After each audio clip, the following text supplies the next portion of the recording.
Hey everyone, this is Simon, and thanks for watching this video. This is the first of many videos on using Inkscape.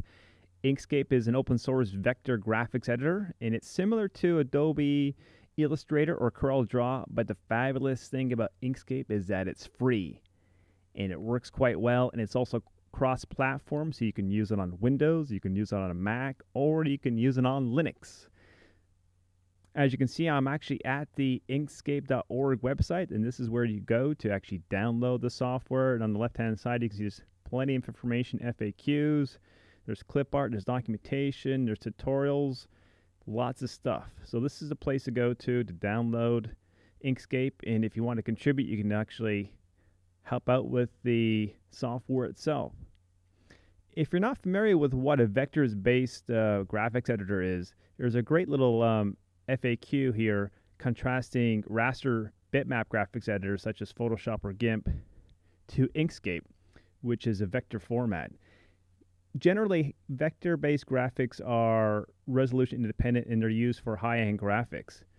If you've never heard of GIMP, that's another great free product that actually is bitmap based, so you can also check that one out as well. A couple house cleaning things before we actually get on to how to use Inkscape, and I should mention regarding Inkscape, I'm not a graphics editor by any means, so I have problems drawing stick people, but what I'm going to do is just give you the basics of how to use Inkscape and a set of tutorials that you can go through, and this should provide you the stepping stone into moving forward with greater graphics-based projects as you start using Inkscape. I should also mention, if you're watching these videos on YouTube, all my videos that I've added are actually available on my website in much higher resolution than what you'll see on YouTube.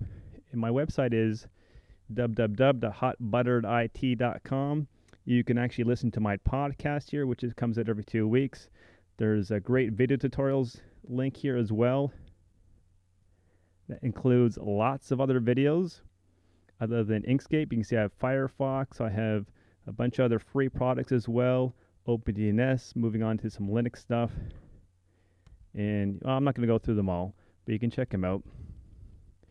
If you really enjoyed the videos and you wanted to contribute something back, feel free to do so. You can do so in many ways.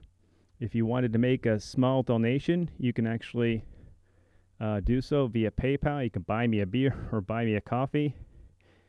To do so, the easiest way to do so is just go on the right-hand side here, and you can click on the contribute or donate button there.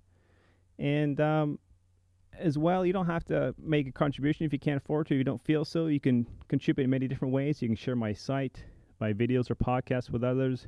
You can send me an email saying, hey, thanks a lot, you made a big difference, or you could have done this better. You can send me a tip or just say hi.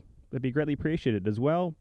I have a bunch of affiliates that I make a small amount of revenue. These are great products, and these are products I believe in, like Skype or MyFax or hosting companies. There's only a handful, so if by chance you're in need for any of these products, including some Skype minutes, feel free to click on these links, and a small portion of revenue comes back to my site. And if I get enough revenue, then I'm hoping to upgrade my website a little bit and my audio equipment, and hopefully get rid of these annoying Google ads. So that's it. The housekeeping is done. Let's move on to our first video on how to use Inkscape.